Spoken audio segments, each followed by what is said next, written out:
Po si Kuya Zoren, MGT Kuya Zoren, at i-explain ko po kung ano po yung kulay red na nandito po. Pag may nakita kayong ganito at nakita kayong red, yun po yung explain ko at ibig niyang sabihin.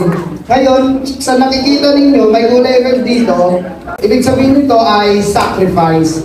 Ito ay walang ibang nagsakripisyo kundi ang ating tanging Panginoon lang.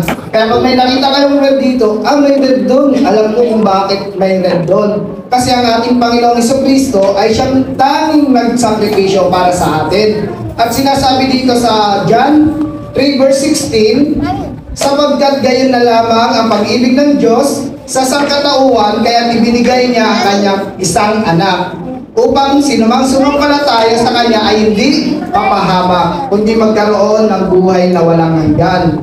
Ito rin ay nagpapaalala sa atin na inuutosan tayong ialay ang ating mga katawan bilang buhay na hain, banal at kalugod-lugod sa ating Diyos. Kaya pag may nakita kayong red, ang sabi dito sa atin ay ito ay buhay ng ating Panginoon. At tayo bilang mga pathfinder, bilang pastor guide ay dapat atin ding ibigay yung ating buhay para sa ating Panginoon, para sa kanyang gawain. So, ano nga ulit yung red mga bata?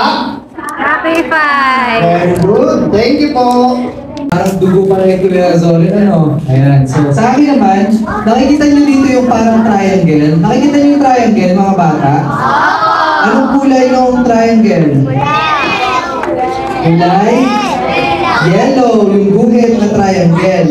Yung triangle na yan, nagre-representa sa Diyos Ama, Diyos Anak, at Diyos Espiritu Santo. Sana nga nagre-representa?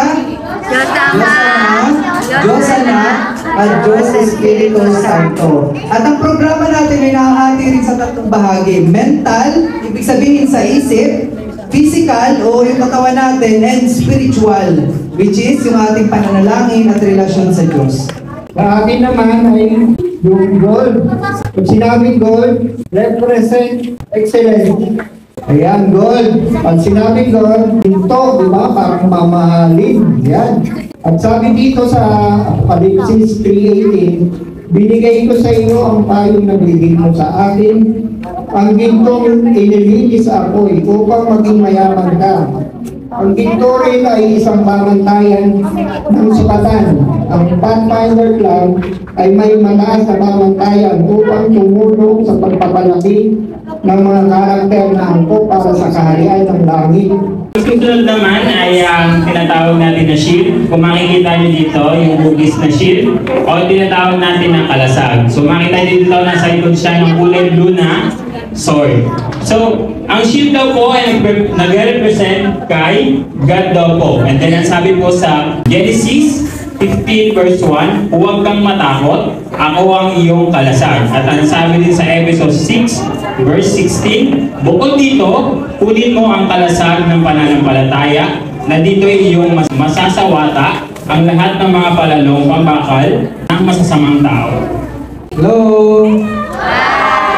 Kagaya ng pinresent ni Kuya Loy, ang color naman ng shield ay color white at stands for purity and righteousness.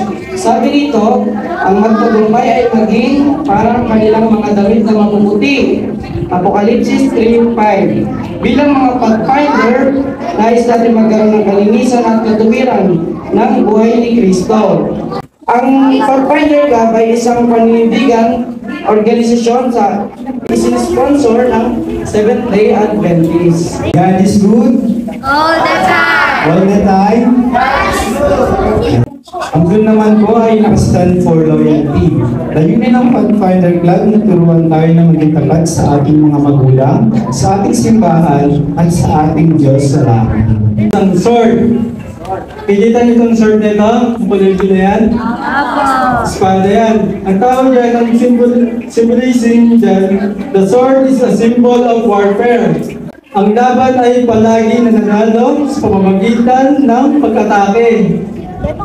Tayo ay nasa laban-laban sa kasalanan at ang ating sandata ay ang tapak ng Espiritu, ang salita ng Diyos.